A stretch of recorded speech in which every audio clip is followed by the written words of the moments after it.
start with questions? You want to start with a statement or just a question? Yeah, we're excited to be here.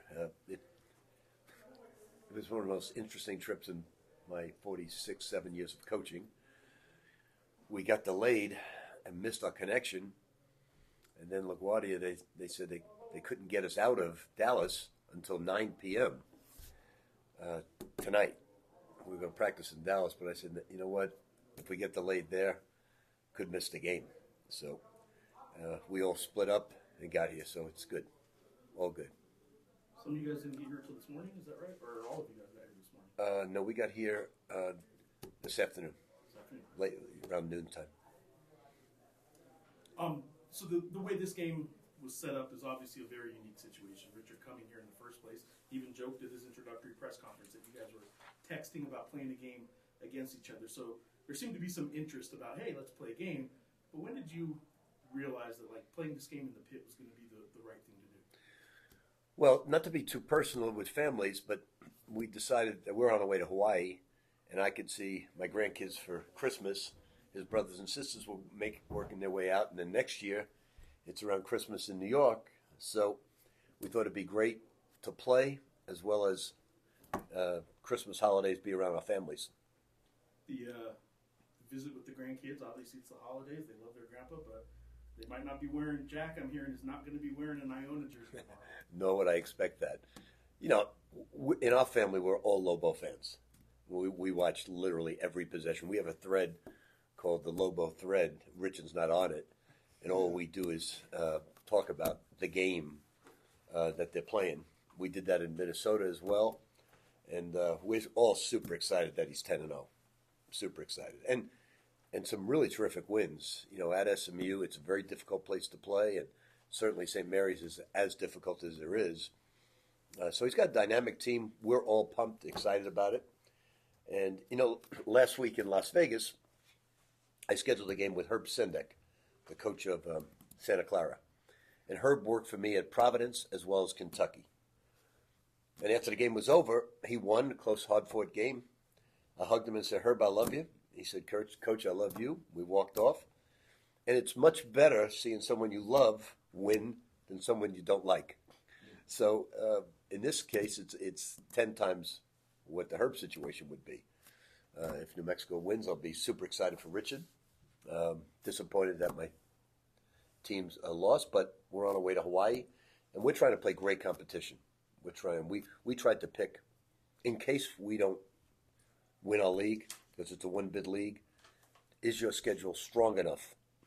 So we tried to pick the winner of the Ivy League. We tried to pick the winner of some of these conferences. Sometimes you're correct. So all these strong games, and if we win against SMU, we play Utah State. So all these things really help us grow as a basketball team. Coach, taking into account how much you've got to watch them the last 2 years, what has stood out about this year's team compared to last season? Well, I was at the New Mexico State game last year where they threw the shot in, and Richard and I were going to have a great dinner. I actually flew in and was taking a red-eye back. Now, I'm not exactly a spring chicken, but my dinner was Richard dropping me off at the airport at 10 o'clock and waiting there for 3 hours for the flight. You don't want to have dinner, Dad, after that loss. No? Okay. I went to the airport. So, you know, I've seen their guards play tremendous. Obviously, young Jay is very, very close and dear to Jamal, who played for me. So, you know, I think they've got a dynamic team. They got a terrific backcourt. Last year, their front court wasn't as good. And obviously picking up the two guys coming in, they really don't have a weakness. Their depth is not awesome, but they can go 8 or 9 deep, and they're pretty darn good. I don't know if it's going to be too many teams better than them. Coach, you were here with Boston University way back in the day at the Lobo Christmas tournament or whatever. And since then, you've been to the mountaintop of your profession. I mean, what kind of ride has it been? And now coaching against your son. How do you put that story together? Well, Richard's kind of unique. I didn't want any of my family members going into coaching. And Richard, as a college sophomore and junior, he became a high school coach, assistant high school coach. And then he became a GA as a senior at Providence. So he did it even he was speeding up the process a lot quicker than even I did. But I've coached in the Big East. I've coached Louisville with 4 or 5 different conferences, from the Metro to the ACC to the Big East, the ACC. Then, of course, Kentucky, where the first 2 years they were on probation, but the next 5 there were 3 Final Fours, and then the Celtics and the Knicks. So it's been a fabulous ride. And now I'm at a small little Catholic school that even makes it so much more rewarding, because here we were 22 hours on a plane and not one guy complained. They haven't slept, and I think that's remarkable. They're very unspoiled individuals, but they're good players as well. So it's fun, a lot of fun. Coach, so Richard's kind of downplayed the whole father-son dynamic, to us at least. I mean, from your perspective, how much do you think it means to him, and for you, how much does this game mean? It really does have little meaning. If anything, both of us don't want to see the other person lose. But that being said, we're so proud of him right now, our family, what he's done. New Mexico, I did something with Richard that I was just making sure that nobody thought he was entitled. So take the scouting report. So one of my assistant coaches has the underneath out of bounds plays, sideline out of bounds plays. Another has the press offense. Another has the defense, and then the other has the offense of New Mexico. So you have all these coaches with separate duties. I made Richard do every single scout with every out of bounds, every sideline, every press offense. Nobody's allowed to touch it but him that year. He did 90%. And I wanted that for him. I wanted him to learn the difficult way, so he didn't feel like he was getting any breaks by being my son. And so he's worked at it. He's terrific. He's a great family man, a wonderful husband, wonderful father, a wonderful son. With all of us, we can't say enough about him. He's just a tremendous young man. Coach, more on that note, I imagine especially in your line of work, it's so hard when you lose a job to start over somewhere. What's it been like watching him start a new chapter here? Well, he was very disappointed. He had a lot of injuries, but he had it going, and you can see how to do it now. It's a difficult job. But Richard loved the place, and I said, get over it. Everybody's going to be fired. I was fired. So get over it, get going. You're in a great place. You got one of the best fan bases in all of college basketball. And now he feels that way. Now he feels comfortable. His family loves it here. So Richard's not into what a lot of coaches are. It's never about money. It's never about, you can tell the way he dresses, it's not about money. He did say he's not wearing a suit. He says he gets on you about wearing a suit that you ruin it for everybody, that you're still wearing it. He doesn't like it. I really don't want to wear a suit, to be perfectly honest, but my wife just harasses me about that. And she just said, she just won't stop with that. And she's getting her way. Now, I'm away from the tie if it's an afternoon game, but Richard's right. It is more comfortable in a zip, and I can't wait to go to Hawaii so I don't have to wear a sports jacket. Coach, you just showed off your sense of humor, and all of us have come to know Richard's sense of humor here over the last 2 years. What's it like at the dinner table with the two of you together? Richard's a gigantic ball buster. Gigantic. He's glib. He gets, he's got a great sense of humor. You have to read through it. And when we have a thread, he is just over the top, gets everybody. So he's got an incredible sense of humor. He's very glib.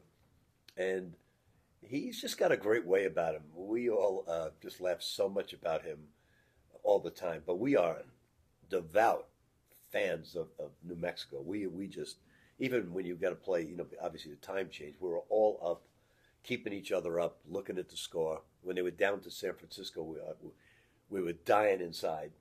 And then he wound up winning, which we were delighted with. Coach, you talked the other day about going to coach with Billy Donovan was one of the best moves he made in terms of growth.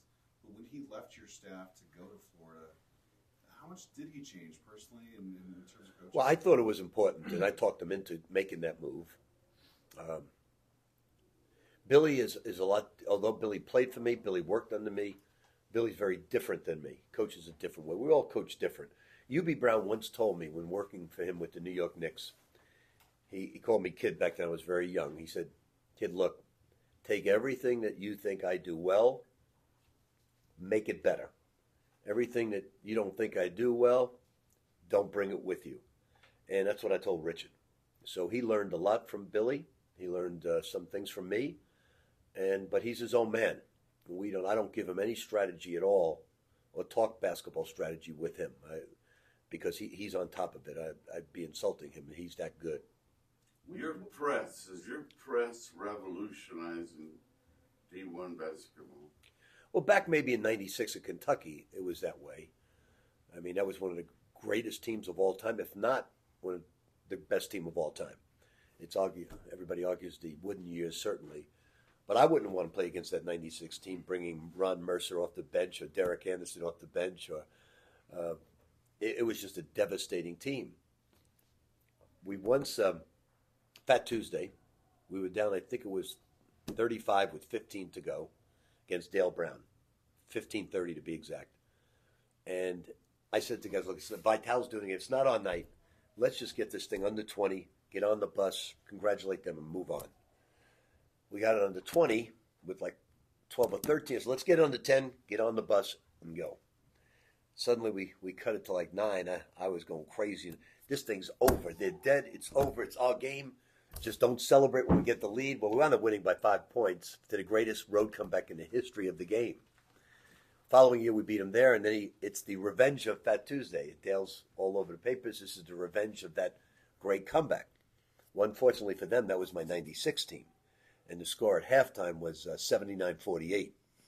So that press was devastating. This press I have is nowhere near those guys, but they work extremely hard like those people. We're not going to press Richard because his guard's way too good for our press. So, Coach, when you were saying this was a good fit, and part of that obviously was the fans, Henry T. mentioned coming here at Boston University, but in that 2005-2006 season, you were one of the teams on your way to the Final Four, and it kind of clicked, and you really benefited. The crowd was attached to your team, and then you won an overtime game against West Virginia. Those had to be great memories for you. Incredible, man. This place is so special to me. The amazing thing about that game, Reggie Theos was my assistant. We just played zone. We had 2 key injuries that couldn't practice. One was a stress fracture. So we only had 7 players that we played. So we played just strictly 2-3 bumping zone. Well, with no man at all when we had those injuries. At halftime, Beeline was the coach. They make 11 threes against us, and they just kill our zone. And at halftime, we take all the chairs. We're trying to go through a Princeton backdoor offense with 10 minutes to go. And we did it, and we walked through every play that they ran and went into overtime, and we won. But to me, that's one of my most amazing things I've ever witnessed as a coach, for my team to absorb a 10-minute backdoor offense in that span. And I said to Reggie, Reg, we got to do something, man. They're killing us on. They're shooting it from the logo. We've got to try it. He said, Coach, I don't know how we can do it. We haven't played man in 2 months. I said, we've got to do it. We did it, and obviously walking off that court and dribbling it out in the pit was so memorable, so incredible.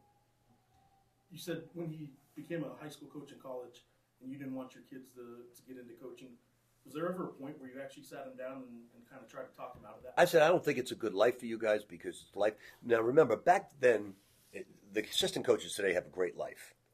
They go out like 3 weekends in July. Back then, we lived on the road. I left my wife and family in June, and I came back late August. We worked the 5-star camp for 5 weeks. We lived on the road. It was terrible for a family life. So that's why I told them that. But then all the rules changed. So assistant coaches have a great family life now. I know comparison it's unfair to him with your resume, but he gets compared to you a lot. What do you see that he does, I don't know, maybe better than you, or what do you see in coaching that you just admire that he does? I actually think he's going to be better than me because when I was his age, let's go even younger, I invented the game of basketball. See, I didn't have his humility. And humility is the key to greatness in all walks of life. If you're humble, hard work, and you're going to make it, you can make it big. Rich has been humble from day one. never takes himself too serious. If you give him a compliment, he's going to defer to the players. Well, back then, I wasn't good enough to defer. So he's better than me at the same stage, and I'm very proud of that. I hope he goes to Final Four upon Final Four, and I hope it's at New Mexico. I think this is a special place. Unbelievable fans. The conference is very underrated, especially the last 2 years. Who's your wife pulling for? I tell everybody to pull for Richard. I've won enough games. If we're fortunate enough to win, that's okay. But everybody deep down, they'll feel sorry for me, but nobody's going to shed a tear for me. One more quick one. You mentioned the fans. There's one in particular that you know. Snake? Yeah, have you met with Snake this visit yet? No, I got a big kick out of him. We took pictures, and it's the fans here. When you get it going, could be amongst Kansas, New Mexico, top 5 in all college basketball. Obviously, Kentucky. When you get it rolling here, and they've got it rolling now, and UNLV's got it rolling. Utah State's got it rolling. We all know San Diego State can play. Boise's very good. I can break them all down because I want to give them suggestions, but I don't. Around the country, what's the reputation of this building? One of the premier buildings in all of college basketball. I thought the toughest place I ever coached was Kansas. Obviously, I coached at Kentucky. Rupp Arena's great. I think this place tomorrow, my guys, sometimes they play in front of crowds where if you shot a cannon off, it wouldn't hit anybody. So, the most fans they see are at home, and there's 3,000 people. So that we play in some of these tournaments, and you may get 5,000, 6,000, 7,000 people. It'll be interesting how they react tomorrow with this. I'm looking forward to it for them. It'll be a big treat for them. What is your message then to them just about this entire trip in general, just in terms of the crowd and just the followers? We haven't even mentioned. They all know my son's here, and they want to win this game badly. But when you go on the road, the percentages are against you in this type of. People come to Kentucky and play me. People come to Louisville play. It's going to be difficult for them to win. And people coming in here, non-conference wise, it's difficult to win. But we're going to give every ounce of perspiration we have to try and win this game. And if not, my son will be 11-0. We'll all have a great Christmas. We'll go to Hawaii, and we won't hang our heads too much. Is there anything last questions? No. All right. Good seeing everybody. Thank you, Coach.